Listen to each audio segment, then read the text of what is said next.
Control purpose: providing lube for the gearbox before the lathe spindle starts to run, which aims to ensure that the oil pump motor starts first and the main motor starts subsequently. Devices: X0 oil pump. Start button. X0 will be on when pressed. X1 main motor start button. X0 will be on when pressed. X2 oil pump stop button. X2 will be on when pressed.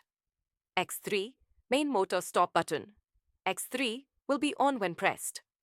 Y0 oil pump motor, Y1 main motor. Program description. This program is a typical application of the conditional control circuit. Y0 on when oil pump start button is pressed. Therefore, the oil pump will start to provide lube for the gearbox of main motor. Y1. Under the precondition of the operating state of the oil pump, the main motor, Y1 will be on when the main motor start button is pressed. During the operation of main motor, Y1, oil pump Y0 needs to provide lube continuously.